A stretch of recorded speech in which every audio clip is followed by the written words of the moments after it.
Good morning, there you are. Welcome to today's visit at the Performance Cafe. I'm really glad to have you here today. I had such an interesting experience in the past week, and I wanted to share it with you. Probably embarrassing myself in the process, but what the heck. So I got a new iPad. In fact, it's not a new iPad, it's the only iPad I've ever owned.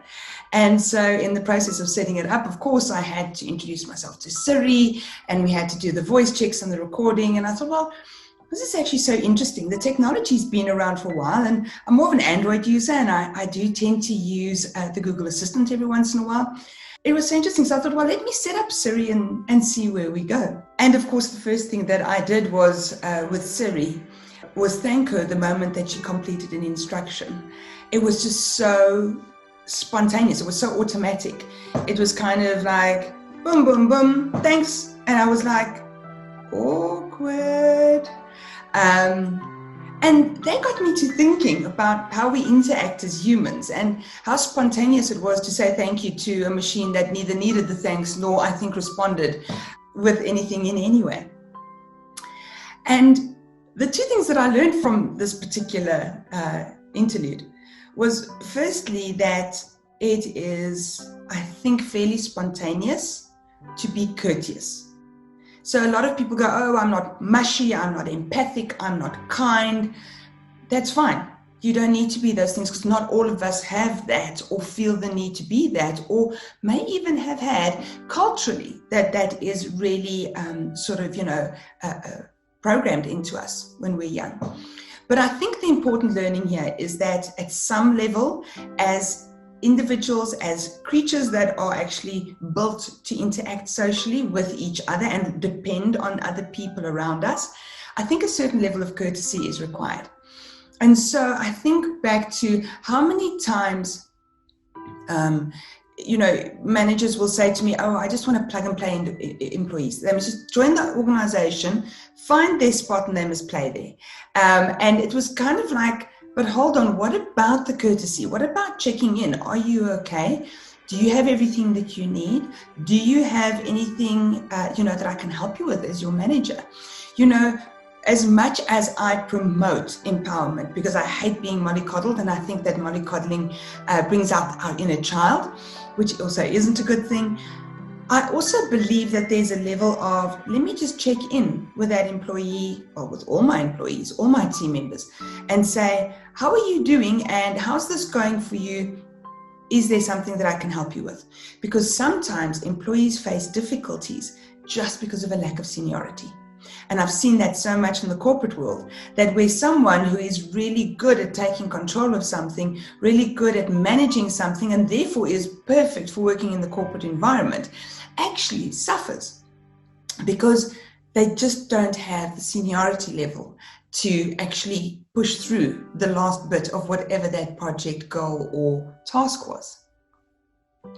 And so I want to ask today, are you aware of where your employees might be needing a little bit of courtesy, a little bit of understanding, a little bit of attention?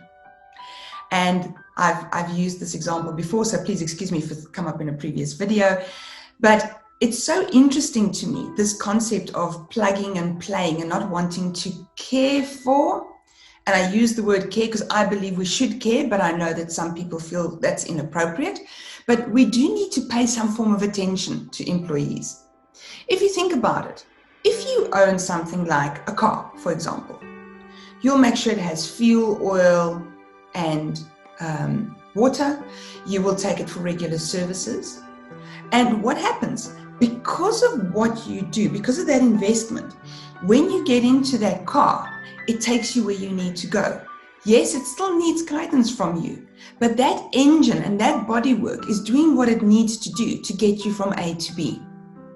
And so for me, kindness, or at least courtesy, is exactly the same. It's that we put into people that just help them to get the team or the business from A to B. The other interesting learning that I had from this is, and people I actually think of myself as a fairly intelligent person, was the amount of retakes it took for me to get Siri to actually listen, understand, and book the scheduled appointment with the right person at the right time on the right day. And so what I landed up was, after this, I had to go and delete about 5 or 6 different entries in my diary that were entirely random, in the wrong place, in the wrong time, with the wrong heading, whatever it was. And that also showed me something about performance. And that is that when I'm trying to achieve something on my own and it's new, I have to make a couple of mistakes along the way. And therefore, learning is not a direct line of, I do it and it's done. It's no, I do it and then I did this wrong, and then my accent was, and then I used the wrong time format. And so I navigated my way to this understanding that now is complete and now is fairly flawless.